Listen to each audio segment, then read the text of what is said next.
করব একটা unique recipe বললেও চলে, যারা জানে জানে। আমার কাছে ইউনিক। আমি করেছি হলো গিয়ে একটা ফুলকপি একটু হালকা ভাপিয়ে নিয়ে তারপরে হলো গিয়ে গোটা ফুলকপিটাকে ভাপিয়ে তারপরে হলো জল ঝরিয়ে নিয়ে ভালো করে তারপরে এটাকে গ্রেটারে গ্রেট করে নিয়েছি। তো আমরা লোক কম, তো আমাদের একটা ফুলকপিতেই এনাফ। তো ওটার জন্য লাগবে হলো গিয়ে দুখানা পেঁয়াজ নিয়েছি মিডিয়াম সাইজের এরকম কুচি করে, আর লাগবে টমেটো আর ধনেপাতা, একটু কাশ্মীরি লঙ্কার গুঁড়ো, হলুদ গুঁড়ো আর নুন, স্বাদ যার যার বাড়ির স্বাদ অনুসারে নুনটা লাগবে, আর একটা ডিম লাগবে। একটা ফুলকপির জন্য একটা ডিম লাগবে। তো এটা কিভাবে করি, এটা রুটি পরোটার সাথে দারুণ লাগে খেতে এই রেসিপিটা। ডিমের ভুজিয়া যেভাবে হয়, এটা ফুলকপি দিয়ে ডিম দিয়ে ভুজিয়া করছি। তো কিভাবে করছি একটু পাশে থাকুন, দেখতে থাকুন। তো কড়াই গরম হয়ে গেছে আমার, কড়াইতে আমি তেল দিচ্ছি।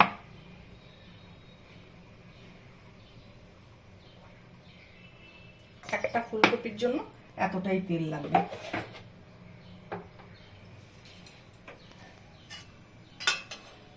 তেলটা গরম হোক, তারপরে সব একে একে কিভাবে করি দেখতে থাকুন। কড়াইতে আমি একটা কাঁচা লঙ্কার টুকরো, চেরা কাঁচা লঙ্কার টুকরো দিয়ে দিচ্ছি।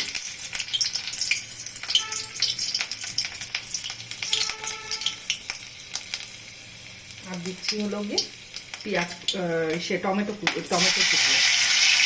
এটার মধ্যে আপনারা চাইলে রসুন দিতে পারেন।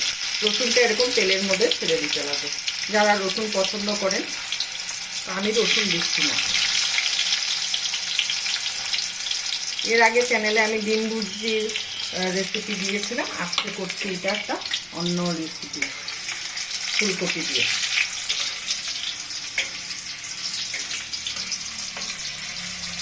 এই অবস্থা এখন আমি পেঁয়াজটাকে দিয়ে দিব।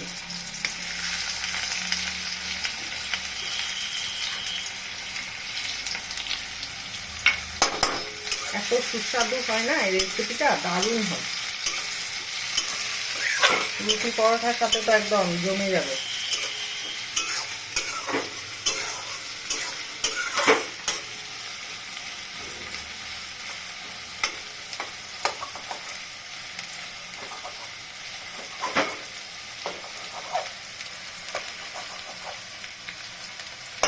টমেটোটা বেশি বড় বড় কাটা হয়ে গেছে, একদম ঝিরি ঝিরি কাটতে হতো।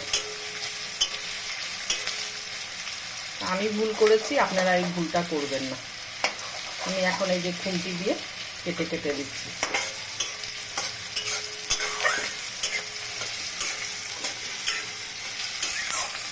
পেঁয়াজটাকে একটু লাল করেই ভাজতে হবে।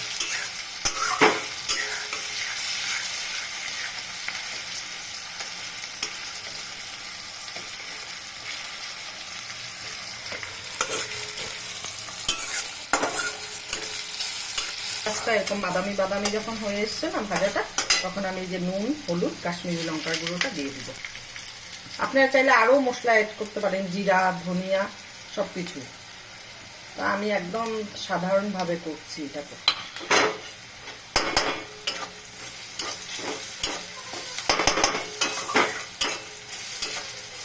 একটু নাড়াচাড়া করে নিলাম। এখন আমি এই যে ফুলকপির মধ্যে কাঁচা লঙ্কাও দেওয়া আছে, এই যে দিয়ে দিব ফুলকপিটা।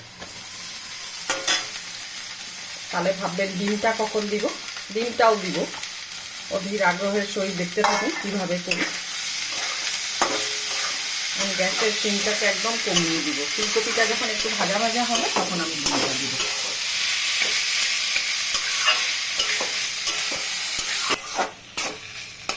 এখন এই যে আধা ভাজা ভাজা হয়ে গেল, এখন আমি এটাকে একটু ফাটা করব, এক্সট্রা তেল দিব না।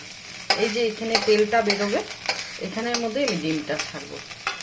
একটু সময় ধৈর্যের সহিত দেখুন, ভিডিওটা ভালো লাগবে। আর এইভাবেই করে আপনারা খাবেন। এই যে তেলটা বেরিয়ে আসছে, এটার মধ্যে আমি ডিমটা ছাড়বো।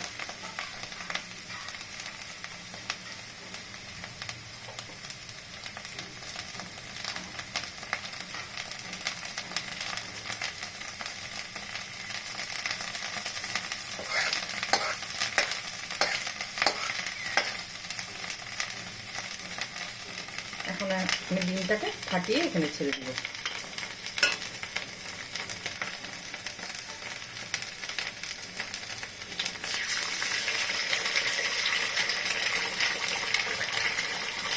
একটা ফুলকপিতে একটা ডিম, আপনারা চাইলে আরেকটাও দিতে পারেন, দুটোও দিতে পারেন। যত বলে না গুড় দেওয়া যায় তত মিষ্টি হয়, তো ওরকমই।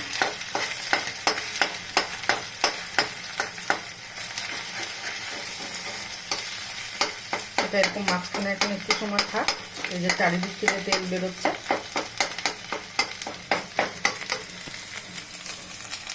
এই যে ডিমটা এখন ফুলকপির সাথে পুরো মিশিয়ে দিলাম। এখন একটু সময় আর একটু ভাজতে হবে, নাহলে আস্তে আস্তে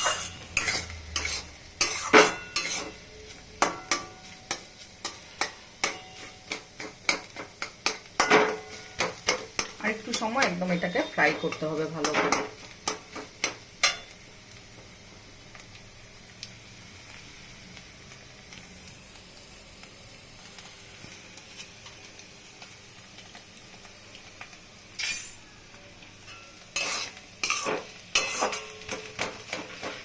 যত গ্যাসটা আঁচটা কমিয়ে দিয়ে করা যায় না তত ভালো হয়, মিশে খুব জিনিসটা।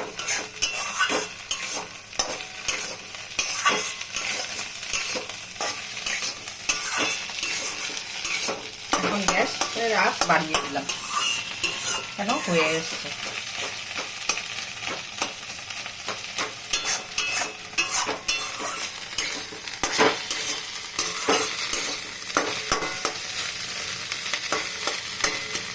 এখন গরম মশলার গুঁড়োটা দিয়ে দিব,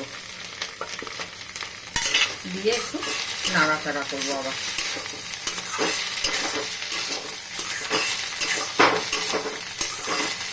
নাহলে ডিমের একটা না আস্তে আস্তে গন্ধ করে। আমি বললাম রসুনও আপনারা চাইলে দিতে পারেন।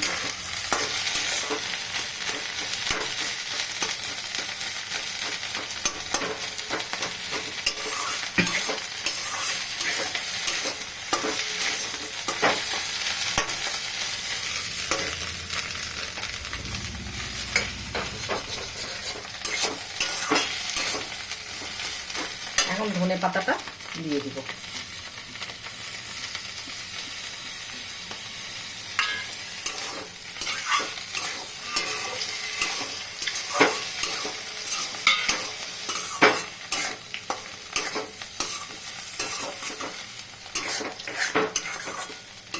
হয়ে যাচ্ছে আমার ডিম আর ফুলকপি দিয়ে। খুব সাধারণভাবে আমি এটাকে করেছি যাতে সবাই খেতে পারে, আর ঝালটা যার যার বাড়ির স্বাদ অনুসারে, নুনটাও তাই। রুটি পরোটার সাথে তো একদম দারুণ, আর ভাতের সাথেও ভালো লাগে। তো এবার আমি গ্যাস অফ করে দিব।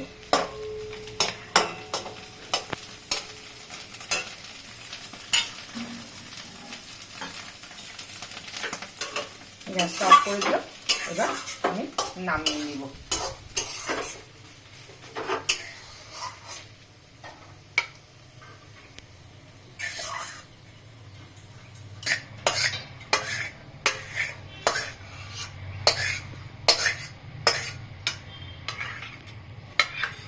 আমার ফুলকপি আর ডিম দিয়ে ভুজিয়া যে বানিয়েছি, ডিম ফুলকপি, তো কেমন লাগলো রেসিপিটা আপনারা কমেন্ট করে অবশ্যই বলবেন। ফেসবুক থেকে দেখলে পরে লাইক কমেন্ট শেয়ার করবেন প্লিজ প্লিজ। আর ইউটিউব থেকে দেখলে সাবস্ক্রাইব করবেন চ্যানেলটাকে, পাশে দেওয়া বেল আইকনটা প্রেস করবেন আর কমেন্ট করবেন। তো কেমন লাগলো বারবারই বলছি, কমেন্ট করে জানাবেন। তো আজকের জন্য ভিডিওটা রাখছি, আপনারা করে একবার খেয়ে দেখবেন, তারপরে আমাকে কমেন্ট করে জানাবেন। আর আজকের জন্য ভিডিওটা রাখছি, টাটা।